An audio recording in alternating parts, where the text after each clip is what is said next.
Tự nhiên song song vô. À có vé rồi hả? Ok.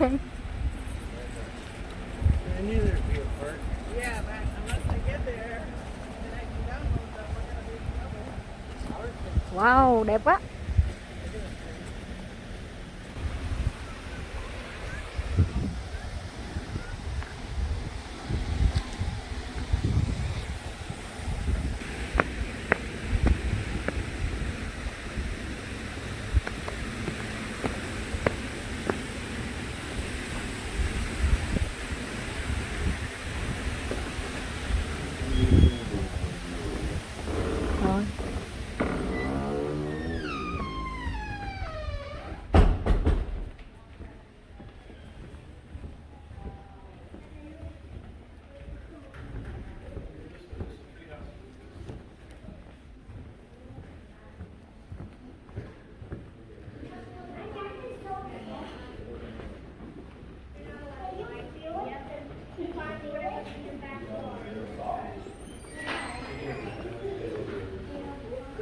Wow.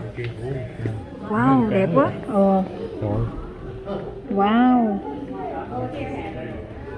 Em kiếm restroom thôi đi.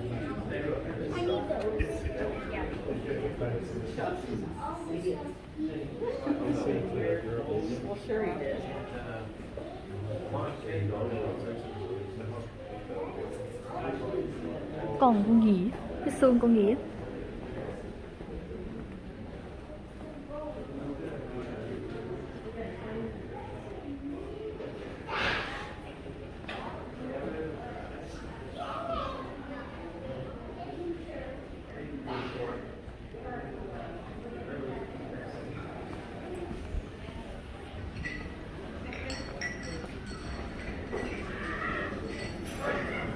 How you guys doing today? Good. A little bit of enthusiasm. We'll work on that. I'm JR. I'm going to be you guys' tram driver for the day. I guess nobody needed the step. You guys used it. The first thing you guys will notice along our tour is right here in front of us. This is the treehouse. It was built by the Treehouse Masters. If you guys haven't seen that, that's a show on Animal Planet. They usually build one of their tree houses in 7 to 10 days, but they spent 21 days on ours building it. We'll be running along Dogwood for about 3/4 of our journey today. Over here on the left, you guys will see one of our dams here in the park. These dams are called weirs. A weir is where the water pulls up behind the dam and eventually spills over the top. Nhưng mà gió nó cạn luôn không được. As we're coming up on our first bridge, you guys will notice some sets of iron working on the bridge. On most of our walking bridges, we have matching ironworks, but there's one particular one where we have a non-matching ironworks. If you're the first to come to me and tell me about this non-matching ironworks, you win the no prize. As we peel over this first bridge, this is our self-guided fishing area. You guys can come out here on a self-guided fishing tour for $15 an hour, and for kids, that's $10 an hour. Any of these fish you want to take home are $5.25 a pound to take with you. Next, we're coming up on Lone Pine Crossing. Lone Pine was built by Daniel Schwartz and his construction crew that was comprised mainly out of Amish workers. The Amish that worked on the bridge didn't use any power tools.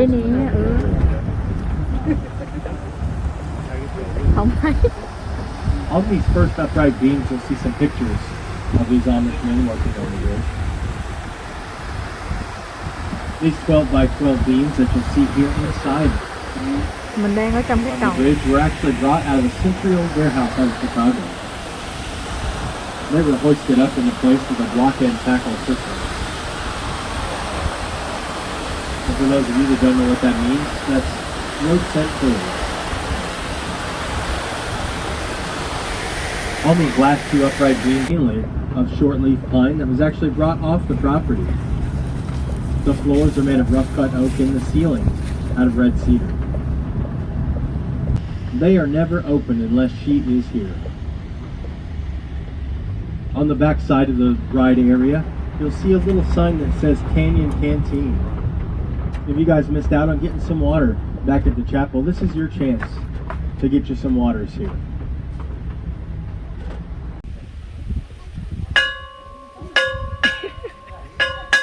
Okay, stop. Stop. Mở mắt kính mới thấy được. Yeah, people tell us all the time there's that views like this in there. I'm going to send you guys out here to explore here in just a minute.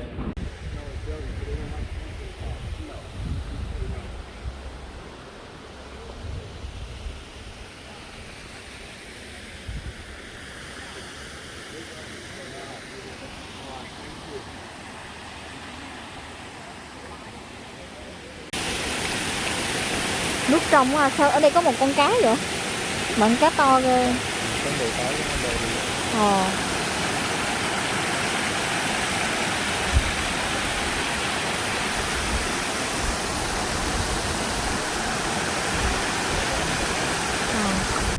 Or even when there's a flooding that comes through, it'll change the shape of that creek.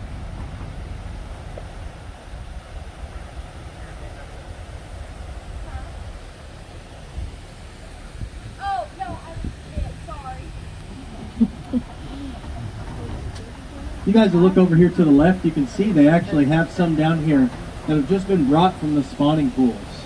There's 2 or 3 big groups in here of those rainbow trout I talked about earlier.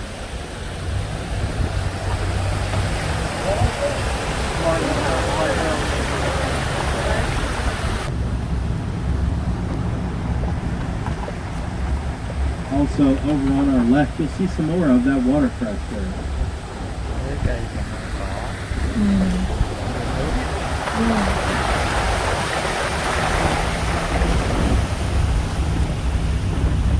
Wow.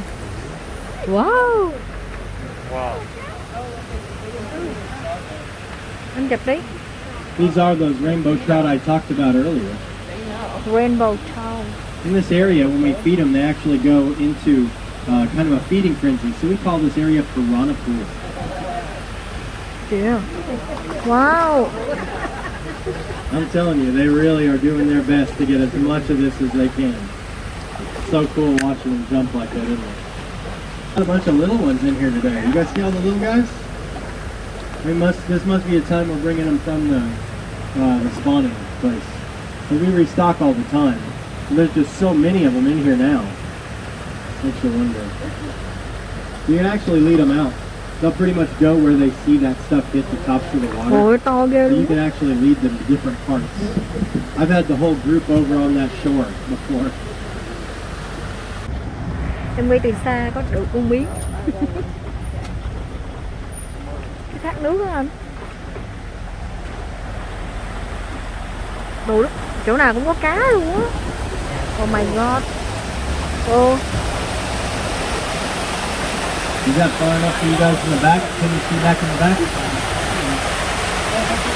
I'm not getting an answer. Can you guys in the back tell me that being up far enough? Can you see all across the island?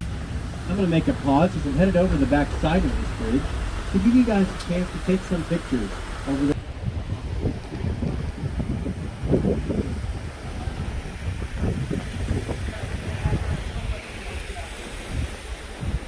Cái này chắc mấy con nó mập quá là do Cho được ăn hoài. thì mới tua mấy ông cứ quanh đó không? Trời ơi. Sao không chờ mình lên tới nơi rồi ông quăng? Tại sao lên chi vậy anh? Lên con cái thác nước. Rồi ông cho lại cho ăn tiếp nè. Đó mà không cho biết lên cử. Nhưng mà sao nó As soon as you guys get done with your fun up there, take pictures or whatever, then we'll start feeding the fish.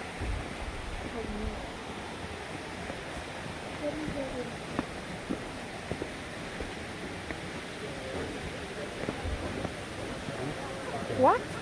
Cái gì vậy? Đứng đây nè, được không?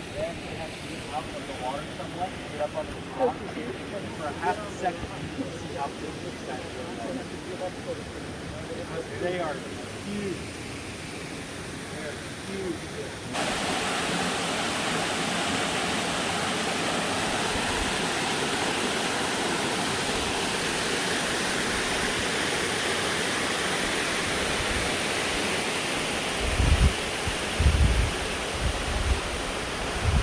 rainbow trout that are over here on the left.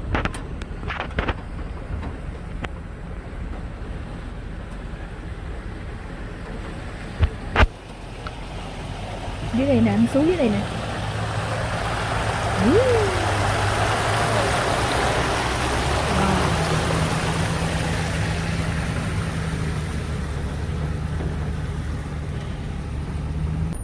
As we come down here across this water crossing, you guys will be able to see some of our local fish out here. We have some bluegill and sunfish, and even some small bass out in these outer pools. Đâu thấy gì đâu. Cái lá, cái nước.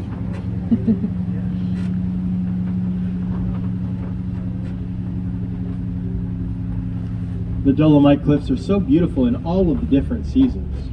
You can see out here right now, there's so many beautiful colors out here from all the leaves. In the springtime, the greenest stuff springs right off the top of the Dolomite Cliffs. And in the winter, here really soon, you're going to see 20-foot icicles that hang off of them.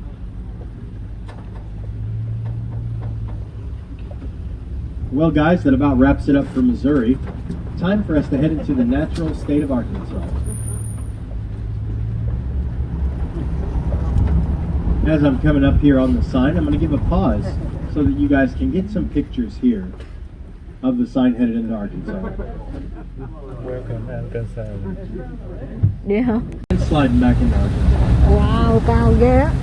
Wow, up chiều. Oh my god. Ôi, như nhìn thấy thung lũng luôn á trời. Như Đà Lạt. Wow, thật là.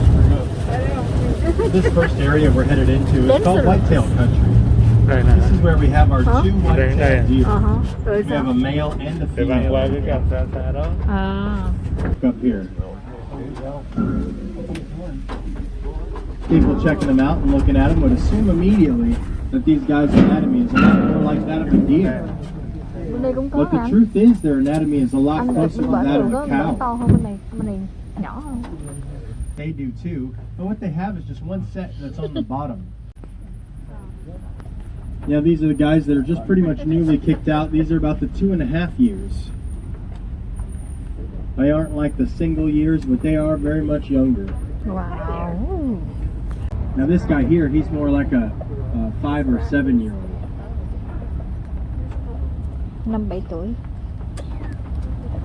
Oh, isn't that cool? We got a bunch of them sitting up here on the top of the hill. Đứa này quá trời luôn nè.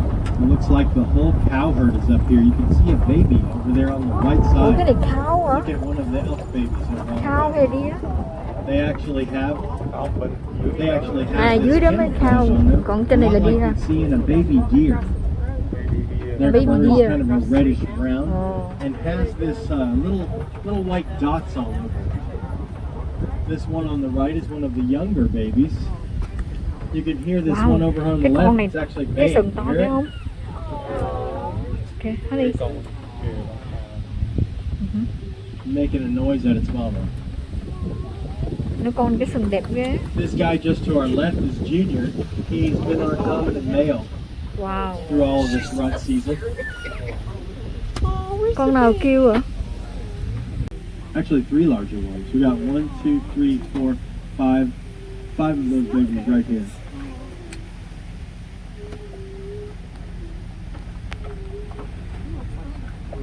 Then as we push along a little Còn mấy bit con dễ further, thương quá. you can see this big furry one down over here. I say big, a little furry one. Là sao? I don't understand how that Ờ happens. vậy hả?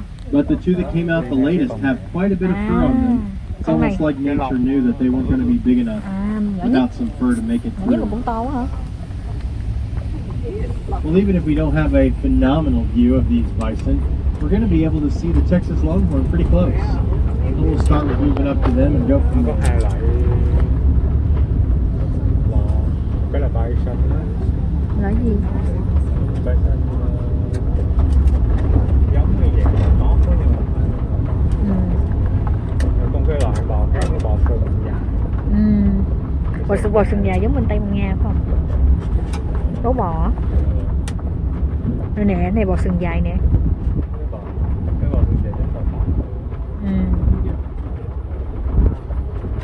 cái sừng.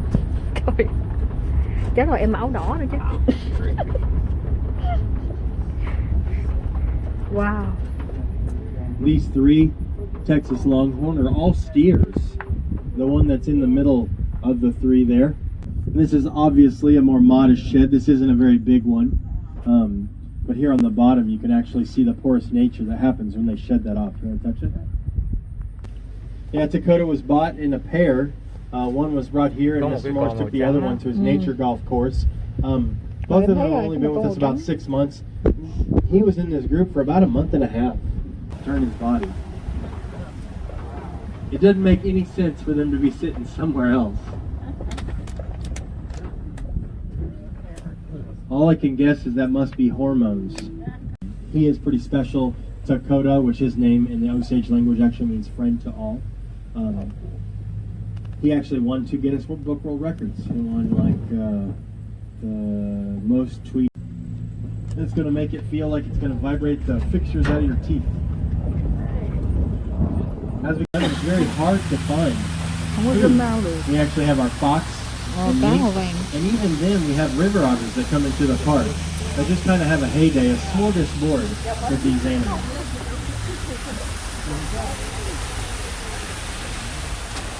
As I'm coming over this last bridge, I'm going to give you guys a chance to take some pictures of these 2 waterfalls here at the same time. Just like before, if you guys will give me a thumbs up or a wave up.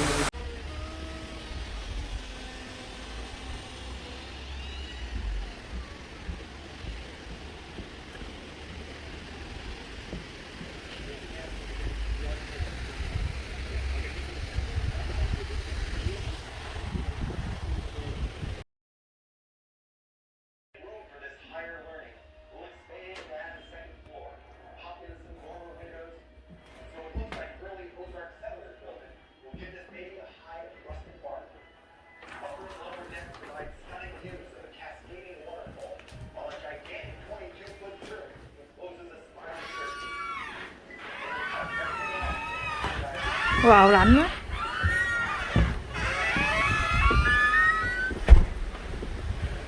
Mình đang ở trên tree house.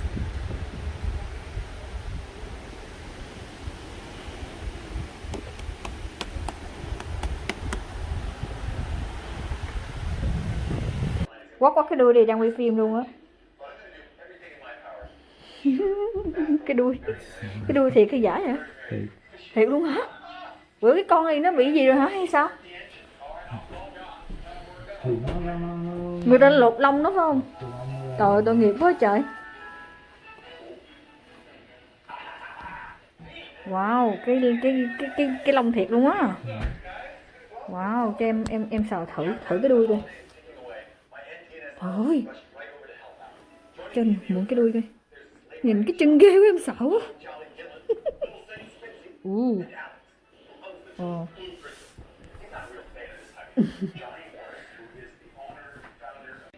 Rồi đi xuống. Từ từ để em xuống trước.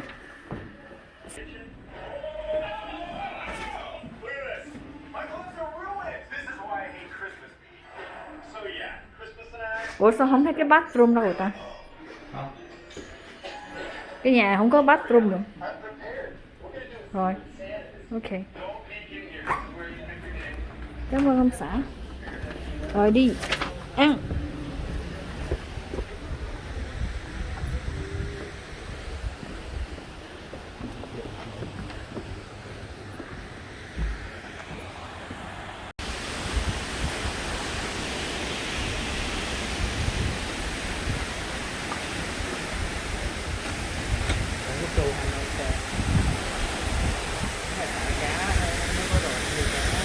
À.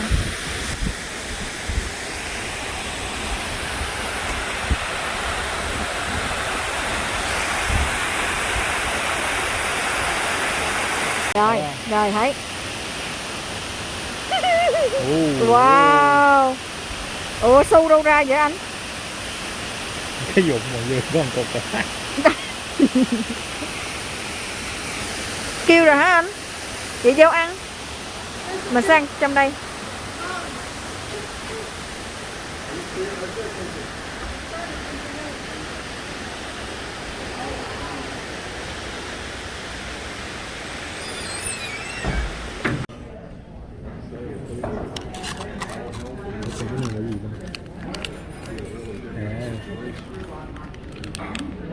Em muốn cái loại không phải túi lòng bỏ trực tiếp vô cũng được.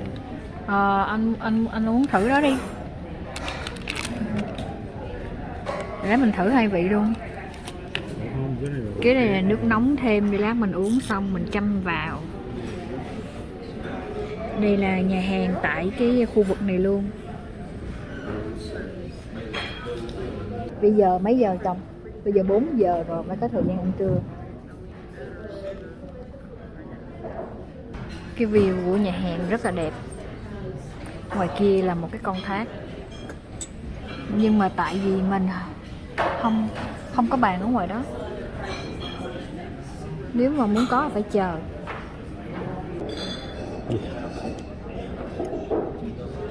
Em quay cái bàn tay của anh thôi à. Anh đang lạnh.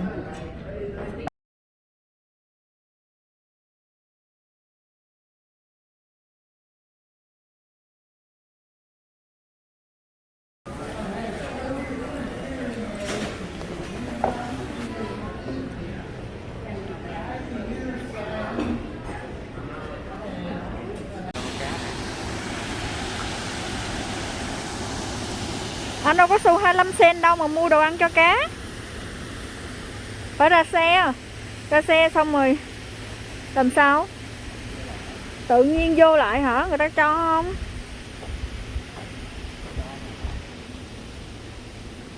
Thôi đi về đi. Anh muốn cho cá ăn hả?